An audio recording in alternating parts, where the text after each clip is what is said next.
আর কবর খুব একাকিত্বের জীবন। আসলে মৌতের যে যন্ত্রণার কথা আমরা বলি না, এটা সবচেয়ে বড় বিষয়টা কি জানেন? এর শারীরিক কষ্ট তো আছেই, এই যে দুনিয়ার সবার থেকে বিচ্ছেদ, এটাই হচ্ছে যন্ত্রণা। সবার থেকে বিচ্ছেদ না, সবার থেকে বিচ্ছেদ হয়ে চলে যেতে হয়, এটাই সবচেয়ে বড় যন্ত্রণা। মানুষ একা থাকতে চায় না। ওই জেলখানায় যে মানুষকে বন্দি করে রাখে না, ওই একাকিত্বের কষ্টে মানুষ ভোগে। একা একা, আমি একা, কেউ নেই আমার সাথে, এটাই। এর উপর যদি আবার টর্চার করা হয়, রিমান্ড দেওয়া হয়, তাহলে কি অবস্থাটা হবে বোঝেন। এই হলো কবর, এই হলো কবর। একটা ঘটনা বলে শেষ করে দেই, যে একজন ব্যক্তি মারা গেছেন, আর মুসা আলাইহিস সালামের সময় মানে বানু ইসরায়েলের কোনো এক নবী, আমি ঠিক নাম বলতে পারবো না যে কোন নবী, কারণ নামটা হাদিসে আসে নাই, কোনো একজন নবী আল্লাহর কাছে দোয়া করছেন, আল্লাহ মৃত মানুষের সাথে আমার একটু কথোপকথন করায় দাও। আমি জাস্ট একটু কথাবার্তা বলতে চাই যে মৃত মানুষটা কেমন আছে বা তাদের অবস্থাটা কি, আমি জানতে চাই। তো আল্লাহ পাক সেই ব্যবস্থা করে দিলেন। তিনি একটা কবরের কাছে গিয়ে দাঁড়ালেন, একজন মৃত মানুষ উঠে আসলেন। এটা সায়েন্স বিশ্বাস নাও করতে পারে, আমাদের কোনো মাথা ব্যথা নাই, ঠিক আছে? তো এবার তিনি তাকে জিজ্ঞাসা করছেন যে তুমি কেমন আছো, তুমি কেমন আছো, এই মুর্দাকে জিজ্ঞাসা করছেন। তিনি বলছেন যে আজকে থেকে প্রায় 500 বছর আগে আমার মৃত্যু হয়েছে। এই ব্যক্তি বলছেন আজকে থেকে প্রায় 500 বছর আগে আমার মৃত্যু হয়েছে, এখন পর্যন্ত আমার গা থেকে, আমার আত্মা থেকে মৌতের যন্ত্রণা দূর হয় নাই। লা ইলাহা ইল্লাল্লাহ। তো এই হচ্ছে অবস্থা। তা আমরা ব্যক্তিগত চিন্তাটা আগে করি, নিজের ফিকির, নিজের কবরের ফিকির, নিজের এলেম, নিজের আমল, নিজের পরিবার, নিজের রিজিক। যাদের জন্য হারামে যাচ্ছেন, কেউ সাথে যাবেন, কেউ সাথে যাবে না, না আপনার গার্লফ্রেন্ড, না আপনার বউ বাচ্চা, কিচ্ছু না। এগুলো তো শুধু মায়ার বাঁধন, মায়ার বাঁধন না, মায়ার বাঁধন। যদি এগুলো নেয়ামত হয় আলহামদুলিল্লাহ, যদি এগুলো দুনিয়াতে আপনার ফিতনা সৃষ্টি করে, আপনি আসহাবুল কাহাফ হয়ে যান। কথা বুঝতে পারছেন না? এরপরে যদি সামর্থ্য হয়, আল্লাহ পাক আপনাকে জ্ঞান দেন, আপনাকে পলিটিক্যাল পদ দেন, ইকোনমিক সেকশনে জ্ঞান দেন, ইত্যাদি ইত্যাদি, আপনাকে আল্লাহ যে সেকশনে রাখবেন সেখান থেকে দিনের খেদমত করবেন, পারবেন না ইনশাল্লাহ? ডক্টর হয়েছেন, রোগীদের ফিস কমায় দেন, ট্রিটমেন্ট ইজি করে দেন। হ্যাঁ, ডক্টর হন, একজন ভালো ডক্টর হন, কসাই হন। ইঞ্জিনিয়ার হন, একজন সৎ ইঞ্জিনিয়ার হন, চোর হন।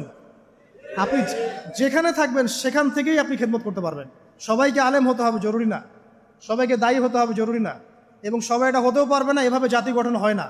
আগে বলছি, বিভিন্ন সেকশনে মানুষ আমাদের লাগবে, এবং প্রত্যেকটা সেকশনেই তাওহীদপন্থী ইমানদার মানুষ লাগবে। ইবলিস যখন আদম আলাইহিস সালাম এবং হাওয়া আলাইহিস সালাম তাদেরকে যখন জান্নাত থেকে বের করিয়ে দেয়, প্রলোভন দিয়েছিল, মিথ্যা প্রলোভন, যে হাল আদুল্লুকুম, হে আদম এবং হাওয়া, আমি কি তোমাদেরকে জানিয়ে দিব, আলা শাজারাতিল খুলদি ওয়া মুলকিন লা ইয়াবলা, হে আদম এবং হাওয়া, আমি কি তোমাদেরকে জানিয়ে দিব এমন একটা গাছের ব্যাপারে, যেই গাছের ফল খেলে পরে তোমরা চিরস্থায়ী হয়ে যাবে এবং কোনোদিন মরবে না। এই যে চিরস্থায়িত্বের টোপ আর অমরত্বের টোপ, এই দুইটা টোপ দিয়ে আমাদের পিতামাতাকে ইবলিস জান্নাত থেকে বের করে দিয়েছে।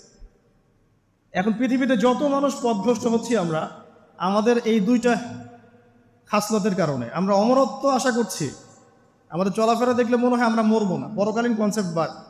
একটা হচ্ছে চিরস্থায়িত্বের টোপ, ক্ষমতা, এই যে ক্ষমতার দাপট, এই দুটো আমাদেরকে কিন্তু পথভ্রষ্ট করছে।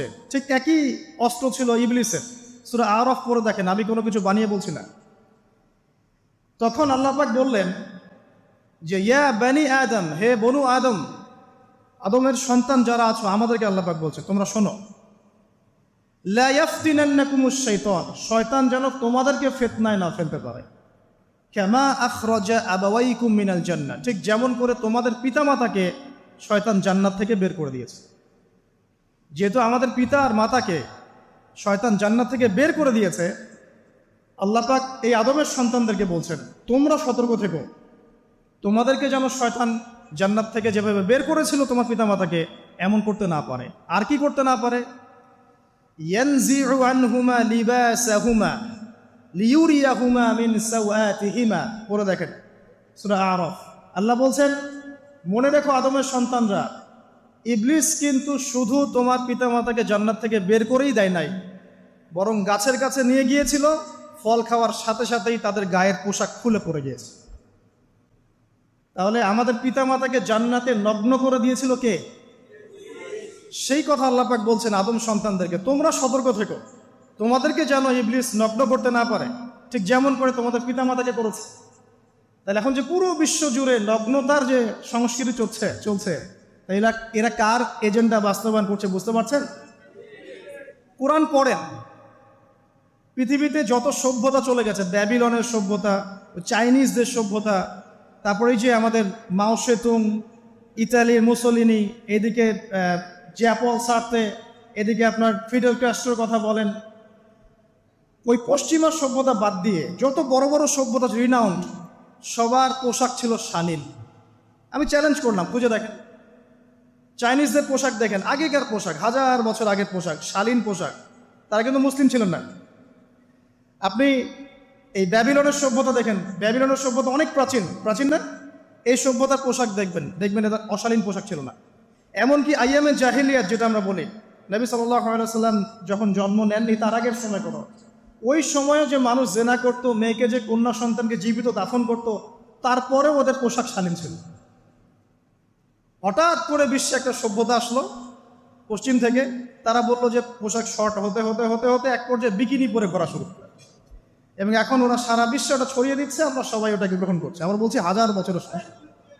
এখন দেখেন আল্লাহ পাক কি বলছেন, ওয়াইদা ফাআলু ফাহিশাতান, ওই সূরার মধ্যে আছে, যখন তারা কোনো ফাহেসা কাজ করে তারা বলে ওয়াজাদনা আলাইহি আবানা, আমরা এগুলো আমাদের বাপ দাদাদেরকে দেখেছি করতে। যখন তারা কোনো ফাহেসা কাজ করে তারা বলে, অশ্লীল কাজ করলে বলে, আমরা এগুলো দেখেছি বাপ দাদা পিতৃপুরুষ থেকে করে আসছে। আল্লাহু আমারানা বিহা, আল্লাহ আমাদেরকে আদেশ করেছেন। আল্লাহ বলছেন কুল ইন্নাল্লাহা লা ইয়া'মুরু বিল ফাহশা, আল্লাহ পাক কখনো অশ্লীল কাজের আদেশ করতে পারেন না। আতাকুলুনা আলাল্লাহি মা লা তা'লামুন, তোমরা কি আল্লাহ সম্পর্কে এমন কথা বলছো যে কথা তোমরা জানো না? আল্লাহ কিসের আদেশ করেন? আল্লাহ বলছেন কুল আমারা রাব্বি বিল কিসত, হে নবী বলে দিন আল্লাহ পাক আদেশ করেন ন্যায় বিচারের আদেশ করেন। ওয়া আকিমু ওয়ুজুহাকুম ইনদা কুল্লি মসজিদ, এবং প্রত্যেক নামাজের ওয়াক্তে নিজের চেহারাটাকে একনিষ্ঠভাবে আল্লাহর দিকে ফেরাবে, এই আদেশ আল্লাহ পাক করেন। ওয়া আকিমু ওয়ুজুহাকুম ইনদা কুল্লি মসজিদ ওয়াদউহু মুখলিসিনা লাহুদ্দিন, এবং একনিষ্ঠভাবে তোমরা আল্লাহকে ডাকবে, দোয়া করবে, এই আদেশ আল্লাহ পাক করেন। তো আল্লাহ পাক কি অশ্লীল কাজের আদেশ করতে পারেন? ইতিহাস পড়ে দেখেন, আমি নিজে হিস্ট্রির ছাত্র, আপনি পড়ে দেখবেন, পুরো ঐতিহাসিক পটভূমি পড়ে দেখবেন, মানুষ এই ঊনবিংশ শতাব্দী আসার আগে এত অশ্লীল ছিল না। এখনকার বিশ্বে যত সমস্যা চলছে, কয়েকটা বলি, রিবা বা সুদ, জেনা বা উন্মুক্ত যৌনাচার, তারপরে বেপরদামি অশ্লীলতা, 4 নাম্বার আপনার মাদক, ঠিক আছে, 5 যে বড় মহামারী পর্নোগ্রাফি, যত বড় বড় মেজর সমস্যাগুলো চলছে যেগুলো ইয়াং জেনারেশনকে ধ্বংস করে দিচ্ছে, এগুলোর ম্যাক্সিমাম এসেছে কিন্তু পশ্চিম থেকে।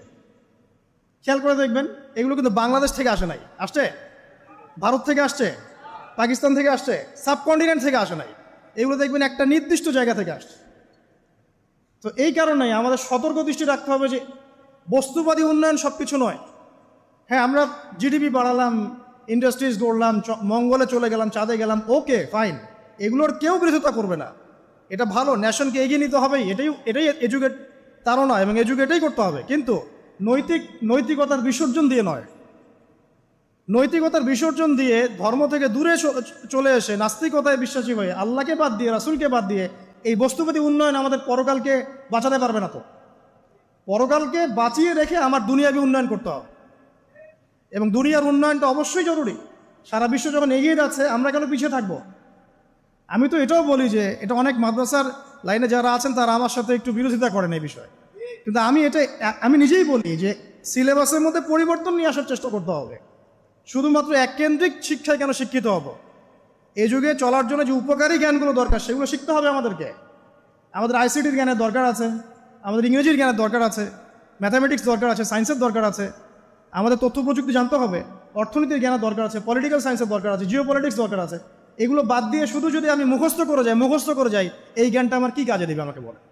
এই কথাটা অনেকে নেগেটিভলি নেয়, কিন্তু আমি আসলে তাদের ব্যাপারে তাদের সাথে তর্ক করতে চাই না। আমি আমার কনসেপ্ট লালন করি, আমি এতটুকুই বলছি। এবং যারা শিক্ষিত মহল আছেন, বুদ্ধিজীবী মহল আছেন, যারা দেশ সম্পর্কে ভাবেন, যাদের নিয়ে ভাবেন, উম্মা নিয়ে ভাবেন, তারা কিন্তু আমার সাথে একমত হবে ইনশাআল্লাহ যে আমরা কিন্তু এই জায়গাটাতে পিছিয়ে পড়তেছি।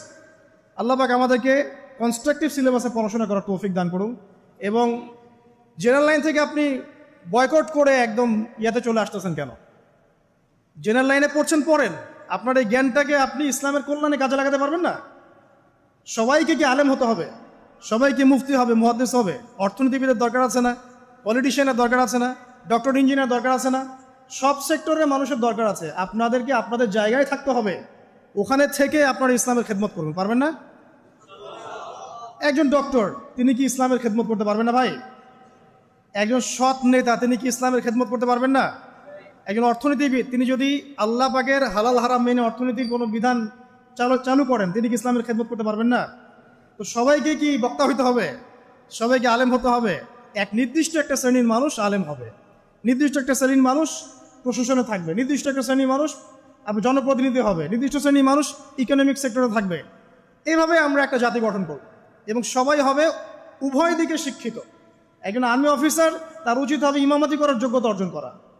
একজন ডক্টর, তার উচিত হবে ইমামতি করার যোগ্যতা অর্জন করা। আবার একজন যিনি আলেম, তারও উচিত হবে এমন পড়াশোনা করা যে পড়াশোনা দিয়ে তিনি কোরআন সুন্নাহকে হাতে রেখে ওয়ার্ল্ড অ্যাফেয়ার্সকে ডিল করতে পারেন। তো এই বিষয়গুলো আমাদের একটা গ্যাপ চলে আসছে দীর্ঘদিন থেকে। আল্লাহ পাক আমাদেরকে বোঝার তৌফিক দান করুন। আর অ্যাটলিস্ট আমরা যদি নাই পারি, আমাদের দ্বারা যদি কিছু নাই হয়, অ্যাটলিস্ট আমাদের সন্তান সন্ততি যারা আসবে ভবিষ্যতে, আল্লাহ পাক তাদেরকে যেন ইসলামের জন্য কবুল করে নেয়, আমিন।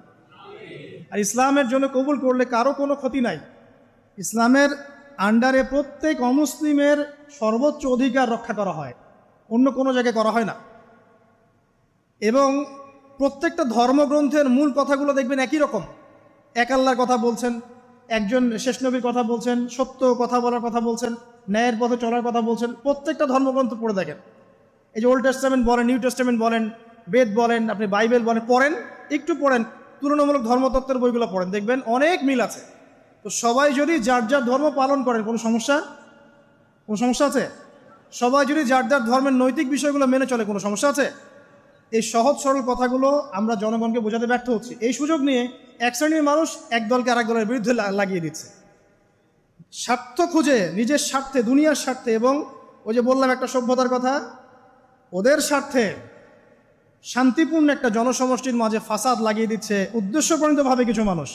এদেরকে চিনতে শিখুন, এদেরকে বয়কট করতে শিখুন। আল্লাহ পাক বোঝার তৌফিক দান করে। যাক, আমি আর ওদিকে যাচ্ছি না। দেখুন, নবী মুসা আলাইহিস সালামের সময় হিস্ট্রি এভাবে রিপিট হয়েছে।